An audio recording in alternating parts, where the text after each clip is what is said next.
Fish on First Live. Beautiful occasion. We are back streaming on a regular basis here on FOF. I'm Eli Sussman, of course, the founder of Fish on First. I'll be hosting this show, but a big year for our show, doing things bigger, better, and a little bit different, including some things we can't even announce quite yet when it comes to our podcast channel in 2026. But a lot of the same content you're used to, but more of it, more higher quality stuff. And we're just so excited to get going. Some of the things that you're used to seeing Alex Carver, not now Mr. Fish on First Prospects. We got Isaac Azut and Kevin Burrell. They were on location in Jupiter here on Pitchers and Catchers Day. And something new, you've had him as a stream guest with us a handful of times, but you know him better as the former Locked On Marlins host, the former Marlins 9 host before that, Jeremiah Geiger. Welcome to the family, Jeremiah. Excited to be here, guys. Cannot wait for the season. Let's go. I'm ready. And we are throwing you in the deep end on a big occasion, fresh off a couple of Marlins free agent signings. And the big day today in Jupiter. Kevin and Isaac will empty the notebook on all that. Got a new Marlins TV setup affecting pretty much everybody in the state of Florida. We'll try to break down those ramifications. As always, we appreciate all the live chat comments. So fill those up. And we'll answer any questions that may come up over the course of the show. As has been the case the last couple months, this podcast, all FOF podcasts, are brought to you by Jet Ski Rentals of South Florida, offering Miami's best jet ski and boat adventures with 6 jet ski locations and over 120 boats. There's something for every style and every budget. They're reservation-based only. So to inquire, call 305-990-2192 or check them out online at sfjetskirentals.com and tell them that Fish on First sent you. Very important. Let them know that you found about them through the FOF podcast and on all that we do over here. Their information can be scrolling across the bottom of the screen throughout the show. We've got a link to their site in the comments. Doing everything to support those guys over there who have been supporting us throughout this offseason and even more so as we head into the regular season. So let's talk business. Let's talk first about 2 new pitchers joining the Marlins organization. Not official yet. Will be official, we anticipate, in the coming days. Chris Paddack reuniting with the former 2015 Marlins draft pick, and then free agent lefty John King, that coming in just a few hours ago. Both of those deals not official yet. And but a couple veteran additions to this Marlins organization. So let's Jeremiah, we'll get you to bat lead off here. Between these 2 deals, between Paddack and King, which of them are you? Well, give us your quick, rundown in terms of how they fit and why you think the Marlins would have wanted them coming off of pretty rough years. Yeah, I think for King, that was the guy that they needed more because they needed a lefty reliever. He's coming off of a season in which he struggled, but for me, there's a lot to like. He's a sinker baller, going to keep the ball on the ground, 60% ground ball rate. You couple that with the defense the Marlins are clearly trying to build. I mean, Otto Lopez, I think he's been snubbed for Gold Glove consideration the last couple of years. Xavier Edwards, Gold Glove finalist. You have Graham Pauley, who's elite at third base. I think he pairs well. It's going to be interesting to see if he can bounce back. Chris Paddack for $4 million, I was surprised. I understood that they needed rotation depth. I'm a little bit surprised they went the Paddack route because, to be honest, it reminds me a lot of the Cal Quantrill signing from a year ago. Just a veteran who's trying to come in and eat some innings, but how productive is he going to be? Like you look across the last few years for Paddack, he's battled injury, and then when he is pitching, he's just unproductive. So hopefully they get as much out of him as they can, maybe flip him at the deadline, or if they're competitive, who knows? But I would lean towards John King being the more attractive of the 2 signings. Anything from you, Carver, that he didn't bring up that you think applies to these deals that we should know? Yeah, I mean, I think he kind of got it on King. It's just going to be lefty reliever out of the pen, which they needed. So they fill a need there with this guy. We were just looking at it before we started, Eli. Me and Jeremiah were kind of looking at why was he not good last year in terms of the inflated numbers. It seems that the sinker was just up, to put it lightly and simply. He didn't use it less. The velo wasn't down. He was still at his normal, like 92, 93. He doesn't throw super hard. But the sinker was just up in the zone, and he got tagged when he threw it. So definitely definitely the main issue I would say for him was that pitch, and it's the pitch that he's going to throw everything else off of. So he needs to kind of get that under control. But if anybody can fix it, it's the Marlins. Before last year, he was really good at limiting runs and getting outs. So in a world where you don't have loogies anymore and you don't have left-handed one-out guys and you have to face 3 batters, I think that if he fixes the sinker, he could still be a viable piece for the Marlins out of the bullpen. So I don't mind that signing. I actually think it was good. He doesn't walk a lot of guys. He's around and in the zone. He just needs to get that sinker down, and I think he'll be all right. For Paddock, he's going to get a run. I mean, you don't spend $4 million, especially the Marlins aren't going to spend $40 million and not give him some kind of a run. I think the most interesting thing about him last year was that he threw 6 different pitch types. So 6 different mapped pitch types. The main crux of that being a cutter, which he was trying to implement, through it 7% of the time, and it was not good. So I think it's a guy that's a veteran pitcher, as you alluded to, Eli, but still trying to figure some things out. Marlins get a hold back of him, I guess, after drafting him. We'll see if they can unlock what's going on with this guy. Another guy that doesn't walk a lot of guys, but literally lives in the strike zone. He's been in the zone. He's really been not really that good. When he's been around the zone, he's even gotten hit. So I think it's a command issue more than anything. His pitches, I alluded to it on Twitter, that his pitches outside of the strike zone get hit at a 60% rate, which is like 7th or was 7th or 8th in baseball amongst qualified pitchers last year. So that needs to get fixed. If he's going to be in the zone, the stuff has to come up. If he's going to throw purposely out of the zone, then he has to mix a little bit better. There has to be some unlocking there with that player. And which pitches is he going to use of those 6 that he threw last year? So another guy that needs a bit unlocked to figure it out, but he will get a run, and he's going to get a good chance to sign at $4 million. The Marlins are going to give him a try.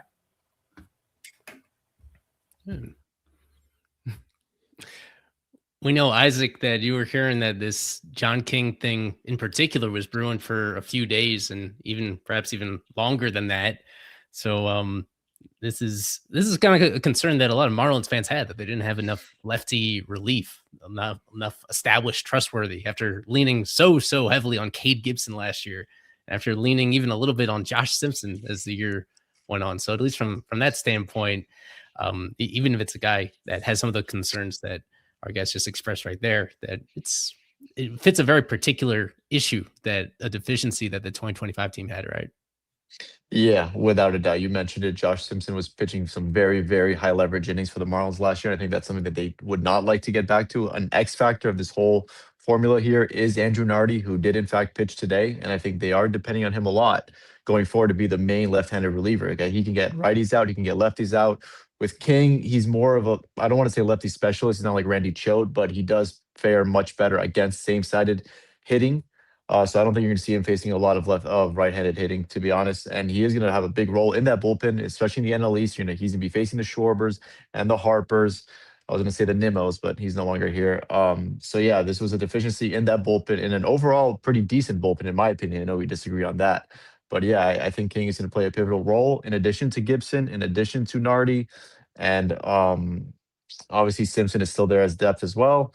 And you got a bunch of relievers in the minor league system as well that are pretty much major league ready. So I think they are trying to piece together this bullpen to be one of the strongest ones in baseball. I don't know if they're there yet, but they do find their bullpen options very attractive right now. Okay. Well, now we have to play everybody's favorite game, which is that who's the odd man out in this situation, Kevin? It's a full 40-man roster at the moment. We anticipate that Ronnie Enriquez, out for the year with his bum elbow, is going to go on the 60-day IL to make room for one of these guys. But then they got to do something to create another opening right here. And we're at a stage in the offseason where we feel like all these guys have some sort of value. It seems that there's no like obvious decision in terms of who to DFA, but it might be in a situation where you're willing to part with the guy that is most expendable in this situation. So, just looking at this list and figuring that they got to make one of these guys off the 40 men, who do you think it's going to be? Yeah. I'm not sure, honestly. I mean, you look at a Peterson, he could definitely, I guess, be an option if he's somehow lasted the whole year through the 40 man. I would be a little bit stunned if this Garrett Acton guy gets DFA'd, just solely because they literally, they got him like a couple days ago. But he's definitely an option. They feel like this is it for Simpson.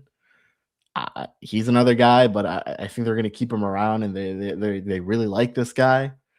I don't know, unless, I mean, there could always be an injury that we are not aware of, and they just put another guy on the 60-day, which opens the spot and no one's gone. But yeah, I don't know exactly where they'll go this one. And the Ronnie one's obvious. After that, it's, I don't know, because Tinoco isn't on the 40-man, so you can't just 60-day him. He's on a minor league deal now. But yeah, you've got your options for sure of guys who maybe won't be major contributors this upcoming season. So we'll see what happens in the next couple days. I'll go Eli. Sorry, Kev. I'll go Eli on this one and give my opinion. I hate to say it because I like this guy, but Dax Fulton is a candidate for this. This is a player who underwent Tommy John surgery, full TJ, missed a full year and then some, and came back last year and just got absolutely destroyed. He throws low 90s. He's got a decent breaking ball, decent breaking pitch, but he was just way too in the strike zone, and he got hammered last year. Of course, some of that is coming back from a huge injury and getting your arm literally reconstructed. But in the upper minors, it's been pretty rough for him.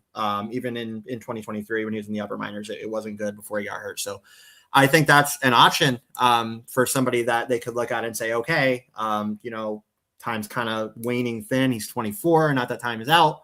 But if you need space and you're up on pitching, that could be a guy that could be expendable in this case if they need to.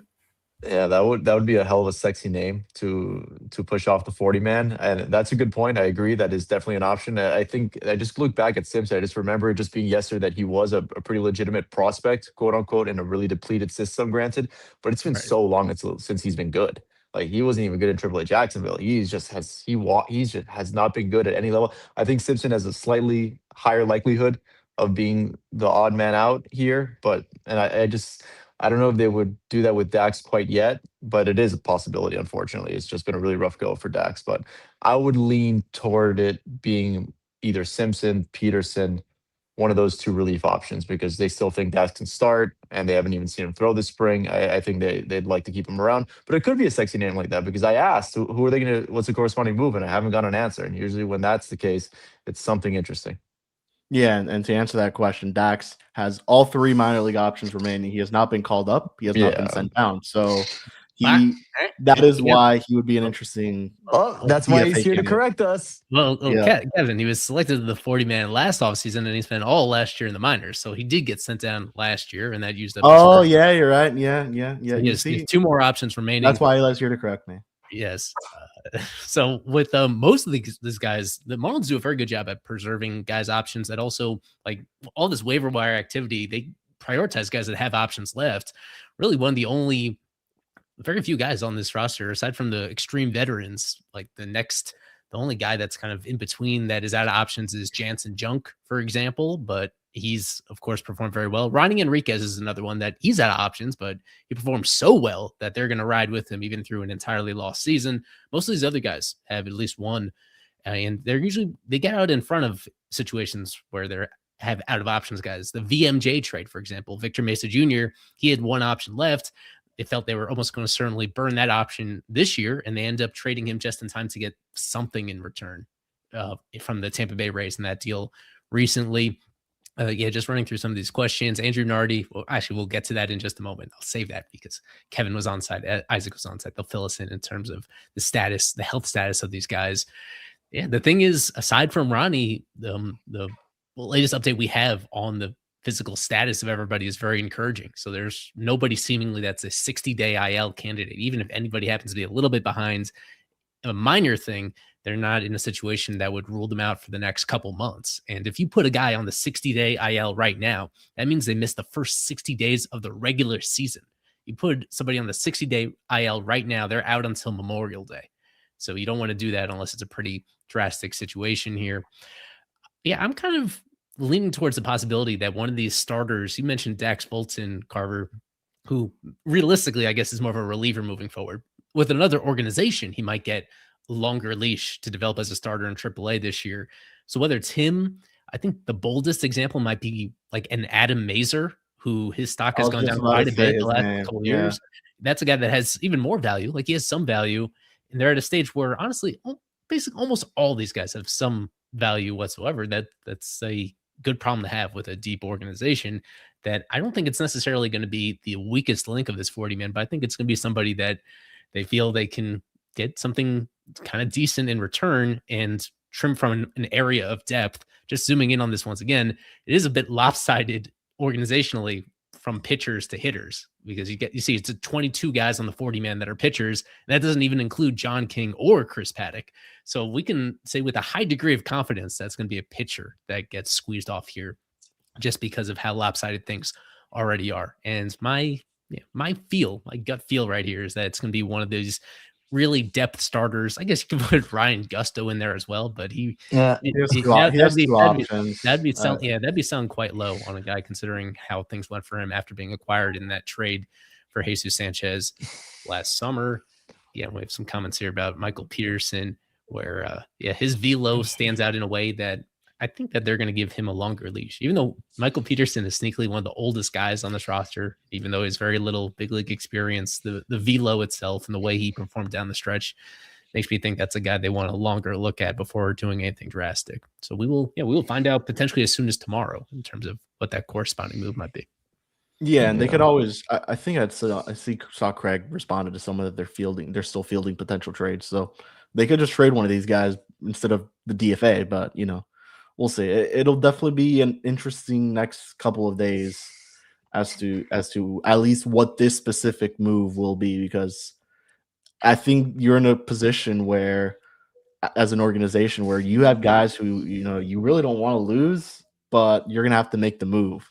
I mean, obviously, we personally would be fine with them DFAing Josh Simpson or Michael Peterson, but I don't know. They definitely feel like they like those guys, and they used them quite a bit last year, and they got their looks. But who knows? This John King guy certainly should be a help. And if you're going into the season with King and a healthy Andrew Nardi who proved himself, I would feel a lot better about where this bullpen stands, at least with the lefties. Yeah, go ahead, Jeremiah. Oh, I was gonna say, if they don't DFA Simpson for this, that means they're carrying 4 lefties, presumably on opening day out of the bullpen, which is there's options. I believe Simpson, I'm sure, has a couple options as well. But would you keep Simpson on? Simpson has one option remaining, so would you burn that? I don't know. I just personally go with Simpson. Yeah. With all due respect to Josh Simpson, he could stay in Jacksonville for the whole year, and I think we'd all be fine. No, and when it comes to Mazur, I don't disagree that it's a possibility, but I would just find that to make no sense, because let's say if they Mazur and Paddock each get 25 starts, who's going to be better? I think Mazur would be better, honestly. It's both, I don't think either are going to perform extremely well. So why would you DFA the younger, better guy for that? I know you might get something in return. Well, that's why you trade him. That's why you trade him. Right. But what are you going to get? It's just going to be a carousel. I would keep Mazur, Gus. I think all those guys, they want to have as many Chris Paddocks as Ryan Gustos. If you do that, Thomas and Snelling and have a better chance. And yeah, but you don't want to put all your eggs in the Snelling and White basket, right? So, right away. True. You don't. I don't know. So you want to have all those capital starters available to you, and Mazur's one of them, who actually might have some upside, as not bad, but as underwhelming as he was last year. I think he's someone you got to keep. It's going to be an interesting next couple of days, to say the least. You can get righties out. He's like a better Max Meyer. And that's where, just to go back, quickly go back before we move on, that's where the Dax Fulton thing comes in, because he will need at least another full year in the minors. I don't think he's contributing to the Marlins this season. I think he said 4 years. No, he will need at least another full year in the minors before he's contributing to major. If he's going to be a starter, especially, unless they move him to the bullpen, which I think they should, to Eli's point. But I don't think that guy is ready to contribute to a Major League Baseball team with what he did last year and what he did in the upper minors and the injury. And he needs time, and there's guys ahead of him. So his future with the Marlins is definitely clouded. So I wouldn't be surprised if it's him here, but we'll see. Yeah. Well, let's talk about the happenings in Jupiter, because we got an up close look at that this morning, bright and early this morning, even earlier than usual.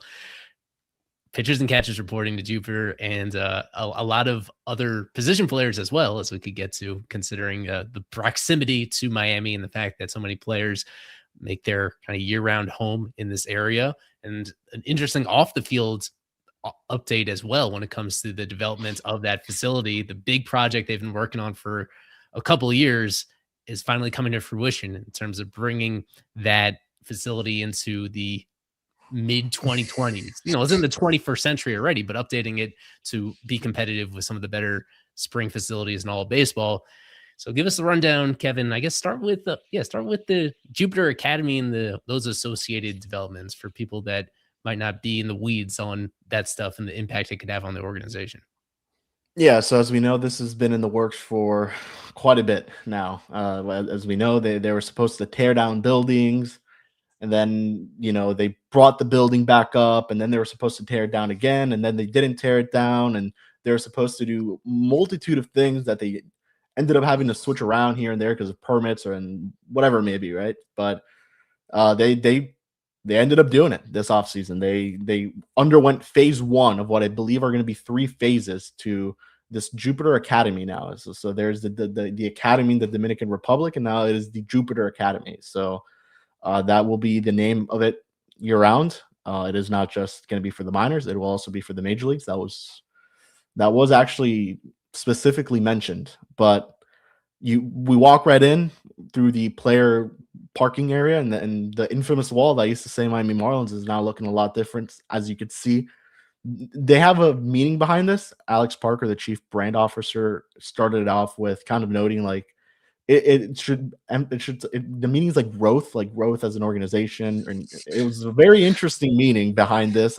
It symbolizes growth and sustainability. Yes, that exactly. But regardless, this just got finished today, because when I got there, it was not done. They were working on it. But man, you got to give credit to the Marlins where credit is due. This looks phenomenal. I mean, just from the building inside the clubhouse, for anyone who's been into that Jupiter clubhouse, Carver, Isaac, Eli, like, you wouldn't think that Jupiter clubhouse looked the way it did last year when you walk in there. I mean, it looks phenomenal. They got a lot of player feedback, especially with the lockers themselves. They're all electronic, like they all have power. Even the ones that are in the middle, for like the NRIs or whatever it may be, like they all have power. So you can charge your phone, whatever. That was a big issue. They all have locks. Like it looks great. The pool tables there. You have the big Marlins logo on the top of the roof. The roof is a lot taller. Last year, the roof was a very low roof. When you played Pop-A-Shot, where the players played Pop-A-Shot, it would hit the roof. So that is not an issue anymore. But you look at, they have a new dining area, a huge kitchen. We walked through it. It was a little tough to record some of this stuff because you just have random players and they're like, in the player lounge, it was just Max Meyer and Braxton Garrett in there eating. So you don't really want to record all that stuff, but it looks awesome. The Marlins did a very good job with this. And phase 2 is going to have a pitching lab and I believe a hitting lab as well. So the batting cages are going to get an update as well. But this looks great. This is really good. The Marlins did a great job with this, and a lot of the players are happy about it. Braxton Garrett, who's been here since 2016, he kind of mentioned just how much they needed a weight room, and the weight room is one of the biggest I've seen in a very long time. And they said it's like the Marlins one back in Miami, but 3 times as big. So that was really encouraging to see. The branding is great. Alex Parker was there kind of to talk about the branding and all that stuff with the fighting fish. And they said they're going to try to honor the past history as well throughout the academy. But yeah, this is great. I mean, that football field, everything. It's very well done, and they're still working on it. We went there today, and there was a lot of construction going on, so they're not done. And elsewhere, Isaac, when it comes to what you saw on the fields today, I know that we saw some, as was the case last year, the fact that they're getting right after it in live batting practice on day 1, which was a change from the previous organization, and a lot of something that was kind of unusual across all of baseball. The fact that they have guys in camp that are taking live ABs against each other from the very start of camp, even a week and a half before the games themselves begin. So can we take away anything from getting a peek at the guys who threw and the guys who were in the box? Was there any sort of notable interactions and quality of swings when it comes to those matchups? Aside from health, not really. We know at this stage in spring, and for the next 3 weeks anyway, the pitchers are significantly ahead of the hitters, so you can't really put too much weight on any one of those ABs, but it was good to see Braxton and Nardi throw again. And just to add to really quick what Kevin was describing about the facility, it honestly looks like a college campus. I think that's what I was looking for. It genuinely looks like a small campus for like a bunch of college kids walking around. They really did an incredible job. I think Kevin described it well. It was awesome. And then on the field, it's great to see, hear the sound of the bat, hit the ball again, and see all these guys throw and PFPs and all that. It's not as much fun until full squad reports. But you just see the casual turning double plays, and just doing all the infield defense and outfield defense that you usually see, but no, not much on the field, unfortunately. But it was great to talk to Clayton again, and talk to some players in the clubhouse afterward, which Kevin mentioned is incredibly renovated. It's almost like a hostel over to a 5-story penthouse. It looks incredible, the difference. So, no, other than that, not much else. I guess worth noting, the only one that didn't report was Fauché, who's obviously going to have his ARB hearing or whatever they call that now. But Nardi, how did he look? I didn't watch it. I know I think most of us missed that one, unfortunately. Yeah. But he was throwing at pitch design. So they're doing pitch designs on one field and then the live ABs on another one. So Nardi was under the pitch design category, if you want to say, and Nardi, and then Braxton threw the live BP with, I think, Cade Gibson, Josh Heckness, and Max Meyer threw a live BP. So that was the group there. For the pitch design, it was like Tyler Phillips, Nardi, Nigel Belgrave, and Zach Britsky. Is that Britsy?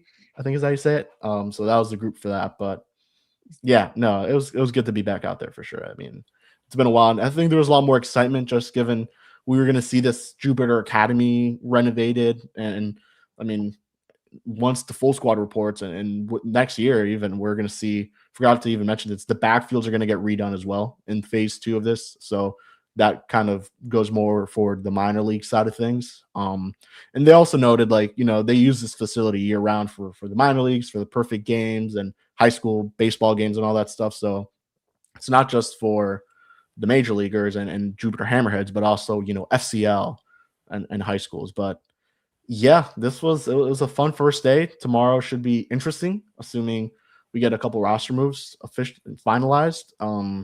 But yeah, no, good first day. Nothing crazy to take away, if I'm being totally honest. Just to call it out as a last on this, Eli, for this facility, which looks amazing, and Isaac and Kevin got to look at it today, and I will soon, and Krutchik and everybody else will, and have their own takes. But for those that say that the Marlins don't spend money, I think that this proves you wrong. I will tell you the cost of this, and it's not just the Marlins that are on the hook for this. It's also the Cardinals. Yes, it'll be both teams. And yes, the county is helping. And yes, there's bonds and stuff like that are helping with the cost of this. However, the total cost for the Marlins will be 38%. The Marlins and the Cardinals will be 38% of the $108 million cost, which will, of course, accumulate interest over the next 25 years, which is when it's due paid back. It'll wind up being over almost a $200 million project, which the Marlins and Cardinals will be on the hook for 40% for. So when you say that the Marlins don't spend money, here's where they're spending money. This was sorely needed. If you've been to Jupiter and been to the backfields and been in those buildings, you'll know why. Kevin just explained some of the reasons. There's more reasons as well. So this is where the Marlins are spending money on top of, what they just did with Paddock and signing four major league free agents and whatever they did this year. On top of players, this is where they're spending money in terms of making this organization sustainable, which, as Isaac mentioned, the wall that they did with the foliage speaks to.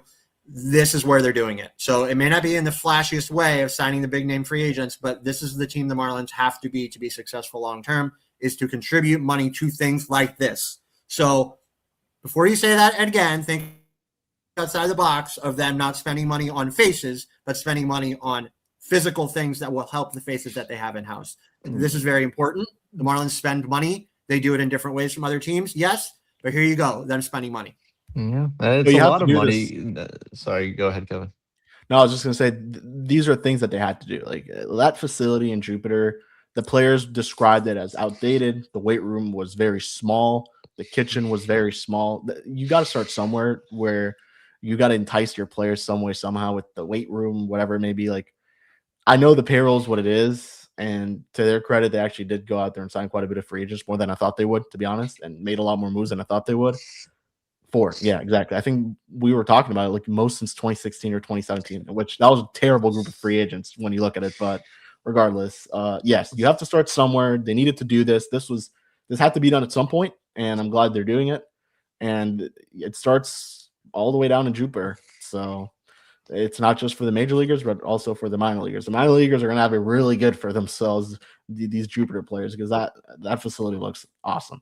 There's no way.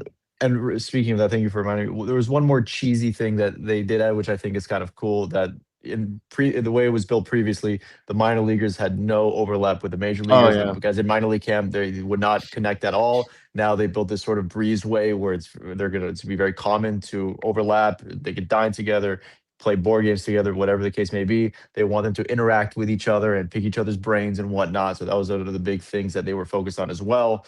Because even when the NRIs get reassigned to minor league camp, they'll still have ways to touch base with those major league guys, and I guess that can be beneficial for all parties.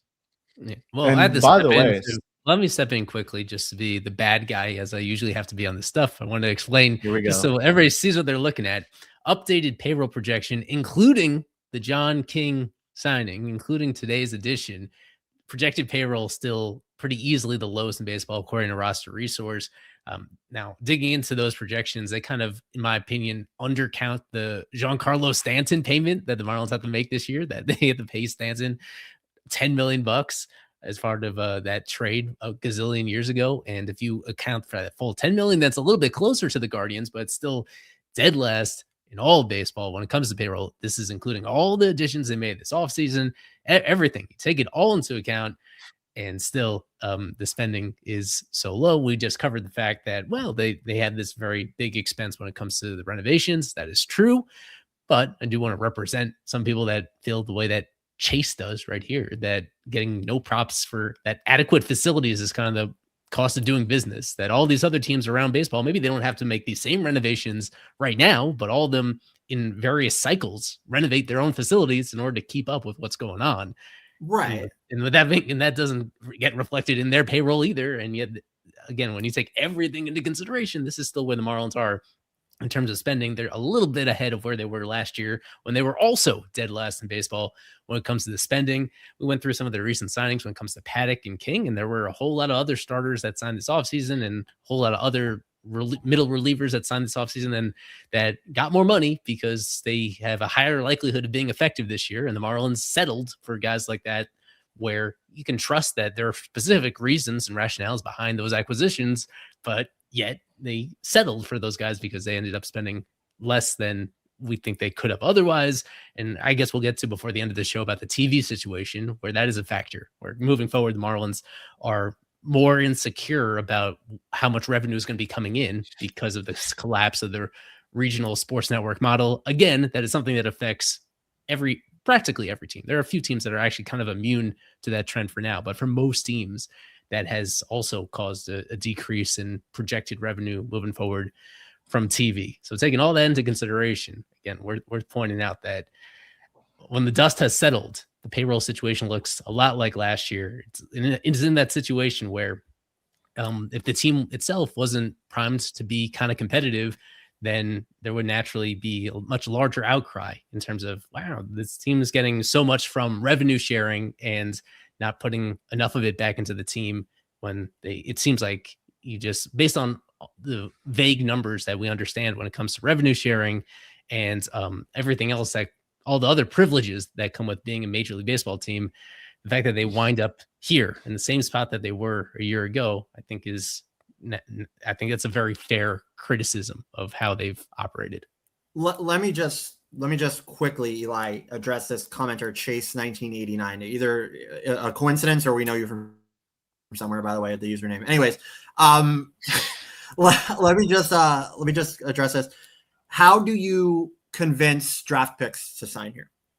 How do you convince free agents to sign here? Do you say, hey, come look at our Jupiter Academy, and that it's outdated, and there's lockers that don't have power outlets, and there's a tiny little kitchen to eat in, and you eat in folding chairs next to your lockers, and like you have a press box that has no air conditioning and all of these other things. You look at all of these that things part doesn't really matter, but yes, that part doesn't matter, but the air conditioning failed in other places, Kevin. Let's just be honest. We've been in that facility a lot. Yes, you're right. You convinced draft picks to sign here, and you convinced free agents to sign here by not having adequate facilities. So one thing plays into another, right? You have to have things like this if you want to convince top talent to be here, right? So if you don't have it, you don't have one thing that almost every other Major League Baseball team has, and you're trying to do business the wrong way. So you have to spend money on things like this. As Kevin said before, they had to do it. So, and it was long overdue. So they should get credit for finally doing it. Yes, it was overdue, but we should be giving them credit for finally doing it. And just a little bit of background, this has been in the works since 2016-ish, these renovations. And the only reason that it hadn't happened sooner is because Palm Beach County had to focus on whatever it's called, the Cacti Park for the Nationals and Astros facility. And that cost a lot of money. So that the Marlins project, from what I understood, I asked today, it took a really back seat to that ballpark being built, just protect the Florida side of spring training, and then they were able to go over to Roger D. Chevrolet Stadium and do that renovation. So this has been in the works for over 10 years. You're finally seeing it come to fruition. I agree with Carver. I'm not sure, we got to be able to attract Khalil Watson and whatnot, but in all seriousness, it is important to be able to have a state-of-the-art facility. It really is incredible. I'm not doing it justice. Neither is Kevin. It really is a hell of a job they did, and I can't wait for everyone to go out and see it. And this is just phase one, as we said. So yeah, I think it was important.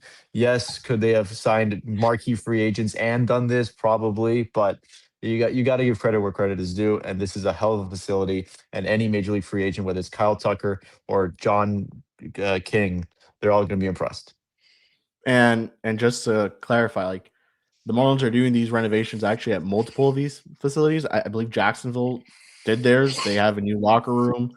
I know most of theirs were more outside, for the fans and stuff, but they've done their thing, and I've only heard good things about Pensacola and Beloit in terms of their facilities and how they treat players and all that stuff. So it has to start there, because clearly, as we know, and yes, the Marlins could have spent more. Yes, the Marlins could have brought in better players, but we know at this point the way Peter Bendix operates, that just will not be the case. They will not be signing the top free agents on the market ever. They will be signing the John Kings, the Pete Fairbankses, and the Christopher Morels of the world. And you got to develop. And it starts with that type of stuff. So, and really quick, an update on the Roger Dean Stadium, which is where fans will be. The third base deck is kind of almost done. It didn't look very complete to me. It looks much more completed than it was when I went by during the winter meetings. It actually has a flooring and all that stuff, but it is not painted. It was still being worked on. There's a lot of paint. It smells a lot like paint there. So yes, I'm not a construction worker. I'm not an architect, but I can say that it is, from my knowledge of this, it looks better than it did 2 months ago. Good. That was funny, Carver. So I think we're 11 days away from the Marlins spring. I don't think that's going to be ready, if I'm being totally honest. Probably 10 days from the Cardinals opening in the same facility, their first spring game over there.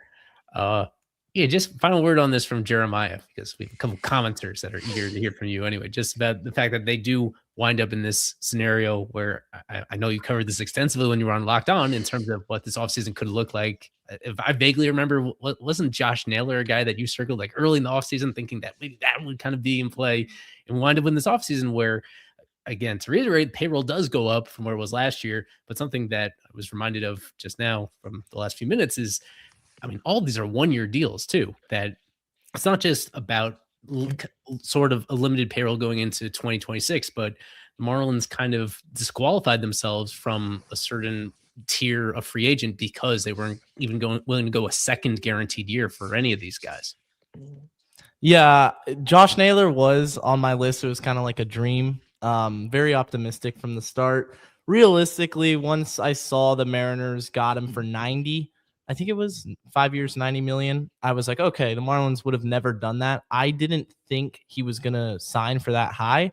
So the way I kind of looked at it was, if you're the Marlins, you're coming off of a 77-win season. The farm system, I think we all can agree, is probably comfortably in the top 10 now, according to most outlets.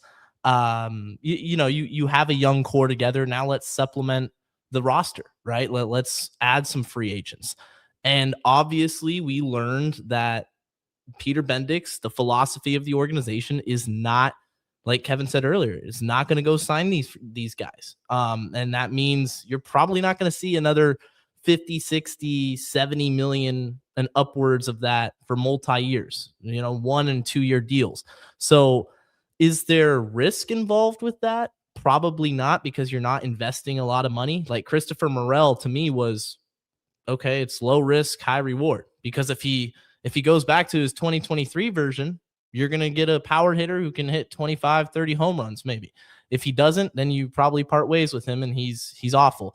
It's disappointing as a fan because you want to see your team make these tangible improvements. But like the guys were saying, they're investing in the infrastructure. They're investing in the culture of this team. I think the organization has taken a clear culture mindset. Everybody's on board. One of the things that I've always noticed is across the organization, just talking to players, like talking to PJ in the Arizona Fall League or Carson Milbrandt, these guys want to win. They care about winning. They care about what the organization does. And it's not just at the Marlins, Lone Depot Park. This is in Beloit, Wisconsin. This is in Pensacola. And these guys are buying in. So I'm excited for this window of opportunity to continue opening up. And hopefully we have a fun season. Yeah, and I agree, Jared. And one thing I will add to that is that obviously they haven't done many multi-year deals or any actually under the Peter Bendix regime. I think you could see that change after this year. I do think that with this CBA expiring, it's going to be completely restructured. I think you're going to see them be able to spend even more money. This is now 4 free agents that they've signed this offseason. Over $22.5 million is my rough estimate off the top of my head. Last time they did this was the 2016, 2017 offseason. They signed 4 major league free agents. I think you could see them spend even more after this year, especially if things go well. And they did this in an offseason with obviously the uncertainty with the CBA and the TV deal. They had no idea what this was going to happen. They had no idea how much revenue they were going to lose. And it is going to hit them pretty hard, this lack of a TV deal. So still, they did spend all this money. And I do think that there is a good chance that they go multi-years and they're not going to sign the Kyle Tuckers, but you could maybe sign, I don't want to say this name, but like the Avi Garcia level free agents, the mid-tier free agents of next year's class. I do genuinely believe, from what I've been told, that is a real possibility. Happy retirement to Avi. Really quick, because I know we're going to talk about the TV thing, and I think fans would care to hear about this one player, Dylan Lewis, who did go into Marlins camp today, and I think Isaac could kind of back me up here. That dude is like a pretty big dude. Like I was pretty shocked to see like how big the guy is. We got to see him hitting a little bit today. He's gonna be really good. I'll definitely talk to him in the next couple of days. But yeah, he was there. Brendan Jones was there. There were a lot of position players that weren't supposed to be there that they were there. So it just shows a little bit of the buy-in. But yes, I think people care. Dylan Lewis, he's a beast, and so is Thomas White. So those guys are going to be really, really exciting to follow. If it's going to be at the major league level at some point with White or in AAA, and then with Lewis and AA, I'm assuming is where he will begin his season. So yes, those guys were huge, and I'm excited to see them hopefully at some point participate in some games. I think we'll be seeing a lot more of them in the spring breakout game more than anything. I can attest to that. Lewis looks like an NFL safety. He is just straight jacked. He's a walking muscle, that guy. So it'll be exciting.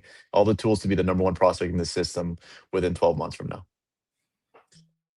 TV time. TV time. Marlins.tv time. Starting yesterday is when the annual plans went on sale for that. So I put up a guide on our site, kind of breaking this down. Marlins have some frequently asked questions posted on their site as well to try to get people up to speed on this. But any way you slice it, it's a pretty dramatic change for in-market viewers. And I think it's important for us to have a panel like this because both for Jeremiah and myself, this actually doesn't impact us much whatsoever, being out of market.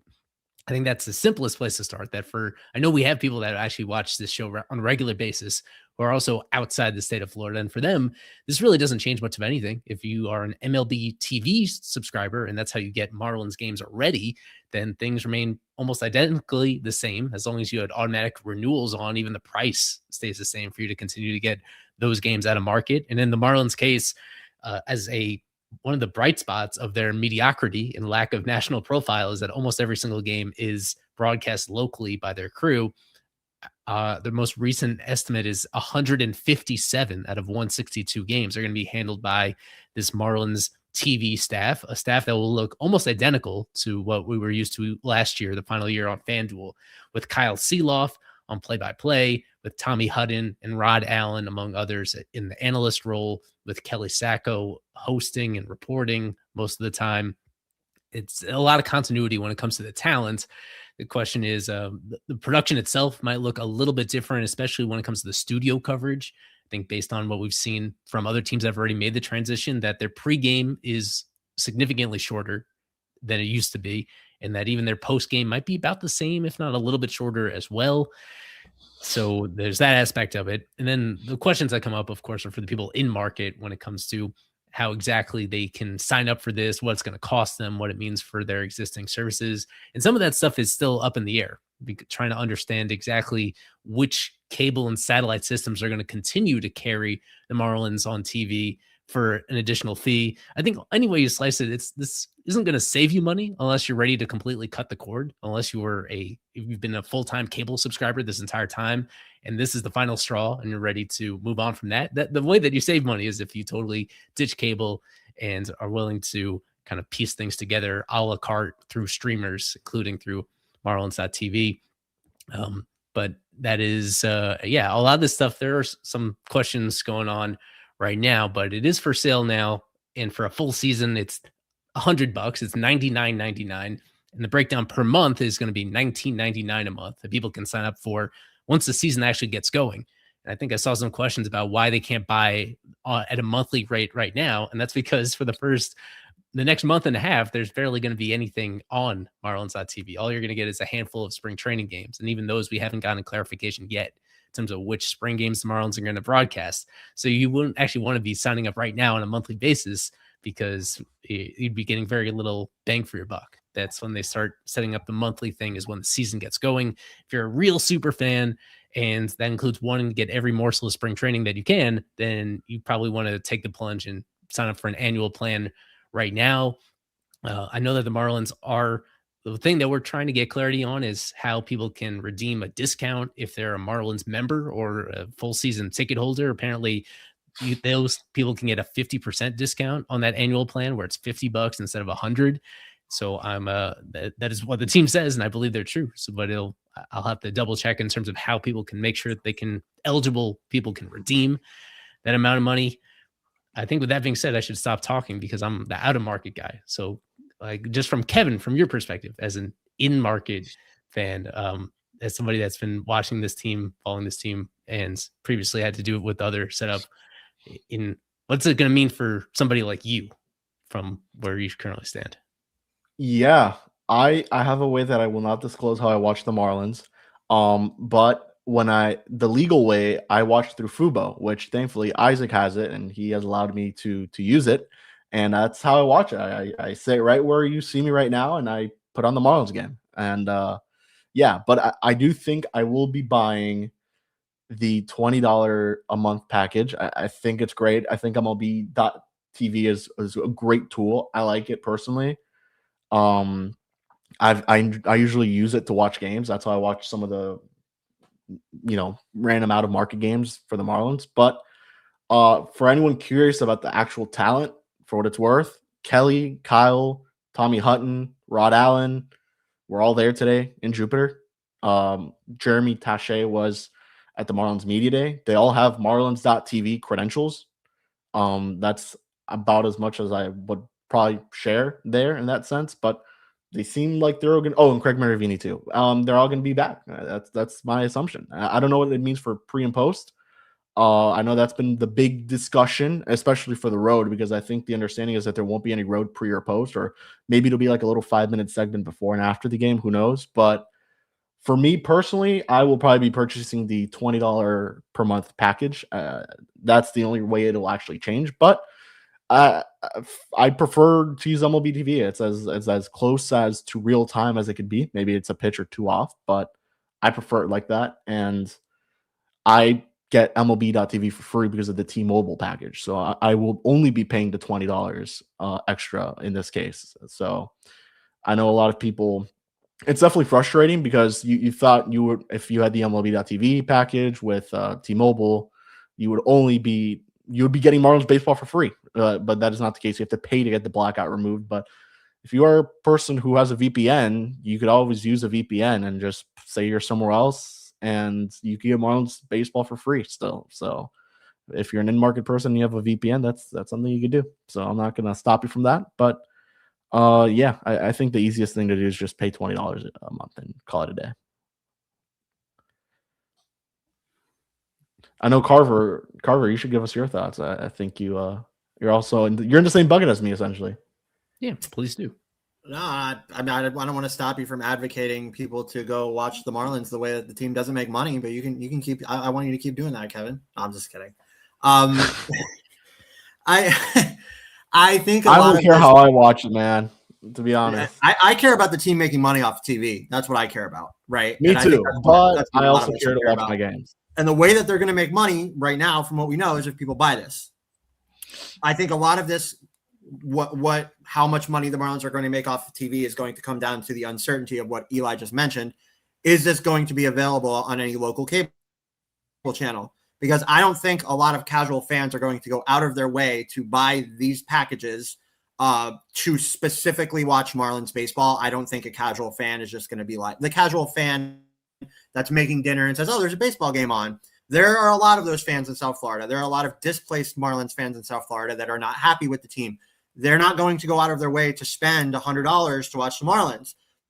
So I think if we go to the standpoint of how much money are the Marlins going to lose by not having a TV deal with a partner like this last one that they had, or with Bally Sports, or with whoever at FSN or whoever it is, a lot of it is going to come down to where else is this available outside of these options that are on the screen. And I think that is going to play big dividends into the loss of revenue for the Marlins.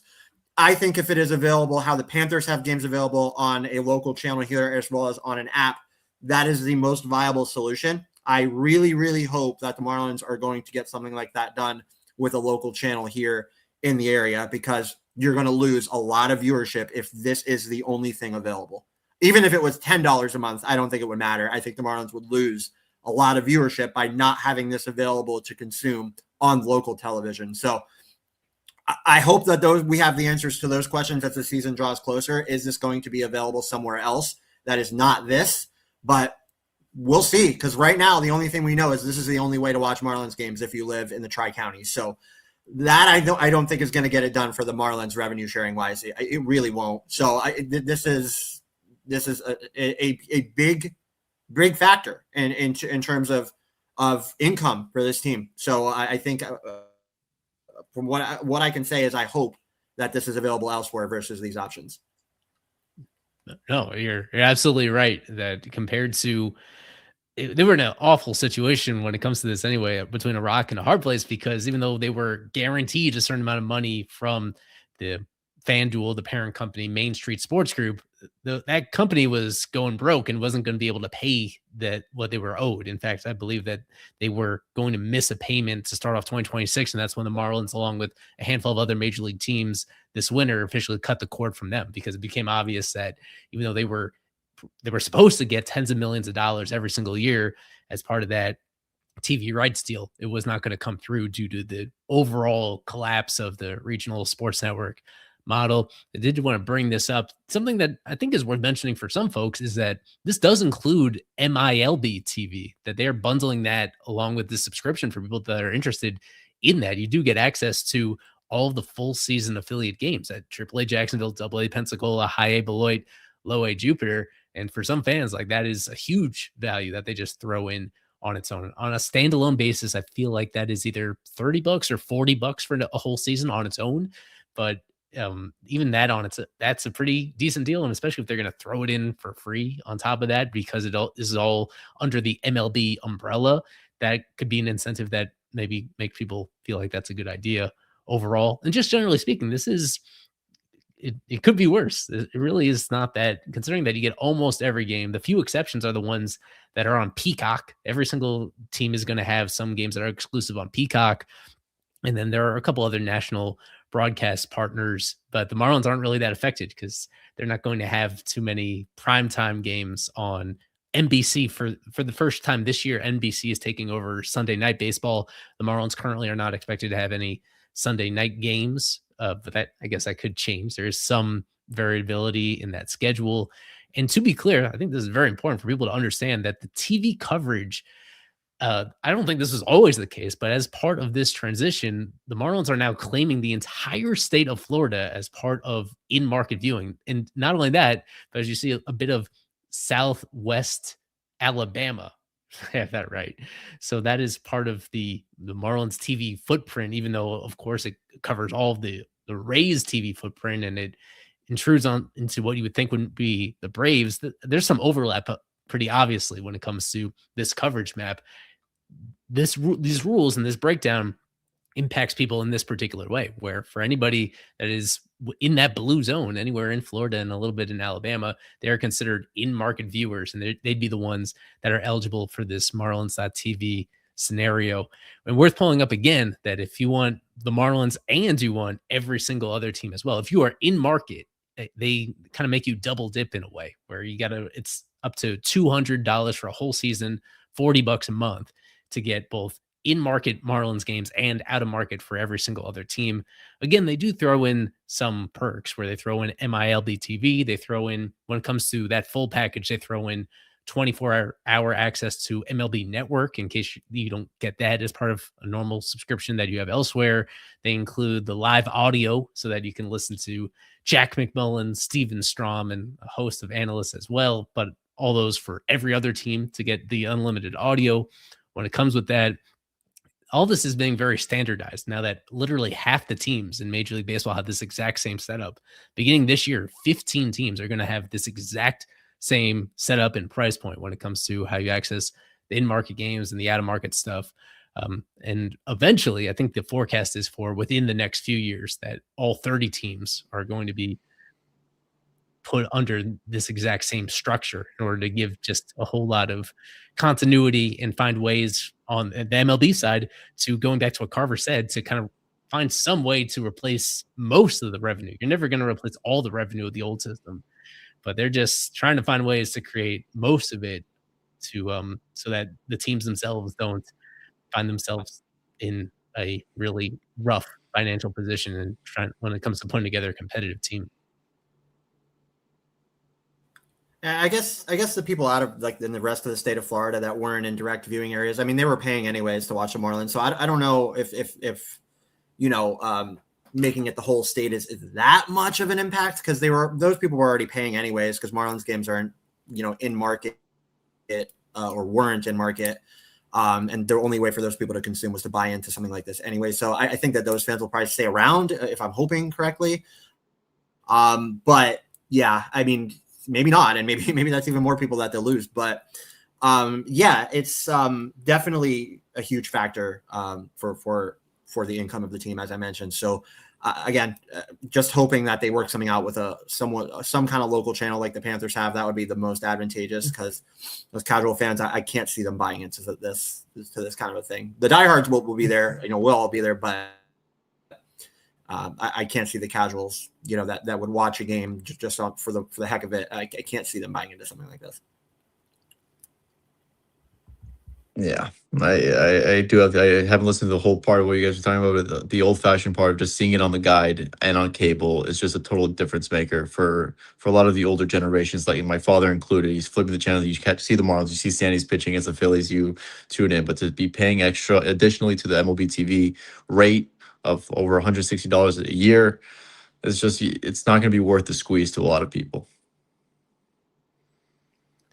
Ultimately, with this tech, I think another key component is trying to make it as ubiquitous as possible for people to actually watch it on their TV instead of shifting to a smaller screen. Because I speak from like my own parents' experience, where the games don't feel the same if you're watching it on your computer or on your phone, and you don't necessarily, either you don't have the kind of smart TV that's compatible with it, or you do, but you don't know exactly how to use it. I think that's part of it as well, where it kind of feels, if for whatever reason it feels smaller now because it's in a streaming product rather than conventional TV. I think that is something.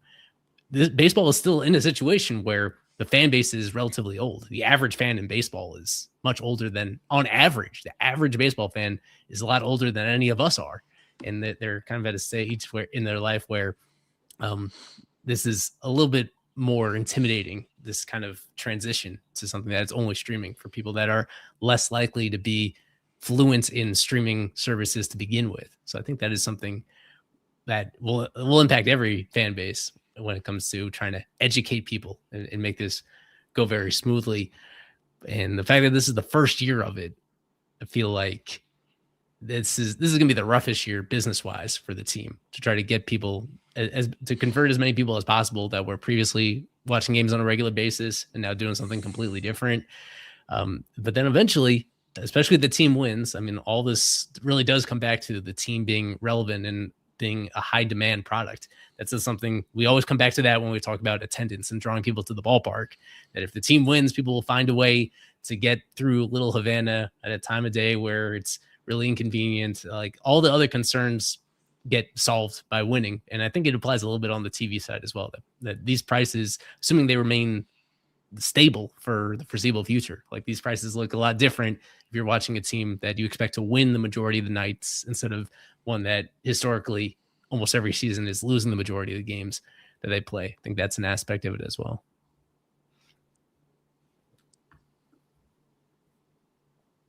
But we could wrap things up here. We've gone a little bit over an hour on here, and I knew that we would at the very minimum get to that point. And I know throughout this entire chat, there are things we skipped over. Like, it feels like FanFest was a gazillion years ago. That was 4 days ago. We didn't even talk about that, but I think people following our coverage probably got a pretty good idea in terms of everything that went on there and our thoughts and analysis on how that went, as well as all these other storylines across baseball that you guys may be familiar with, all the injuries that are popping up. The WBC, we'll cover that a lot as it gets closer as well, and the implications it has on the Marlins too. Yeah, and thanks to Matt and everybody else for tuning in and for filling up the chat. A good interaction when it comes to that. We will have live streams every single week for at least the next 8 months or so, and usually it'll be multiple streams a week once the season itself arrives. But at least one a week throughout spring training. It's looking like the next time that we'll be on here for you guys is likely on Monday, when the full squad reports for the very first time. But a whole lot of coverage between now and then. I know both Kevin and Isaac will be on site tomorrow, and then we'll have perhaps a Carver Jupiter debut on Friday. And of course, we'll have a lot of people on the grounds on Monday as well to fill you in between now and then. So we'll close it out right here with Alex Carver, Isaac Azouk, Kevin Barral, Jeremiah Geiger, and myself, Eli Sussman. Fish on First Live, my new setup where you can actually see my t-shirt pretty clearly. Now that it's more zoomed out than it used to be at my old place. More announcements coming on the podcast front as soon as next week that we're really, really excited about. So we'll fill you in, but just good stuff in terms of the quality of the content we'll be able to provide and the volume of it that we'll be able to provide to you during this highly anticipated 2026 season. As always, presented by Jet Ski Rentals of South Florida. Thanks to them for presenting this podcast and their support throughout the offseason and heading into the new year. We'll talk to you guys next week here on FOF Live. As always, go fish.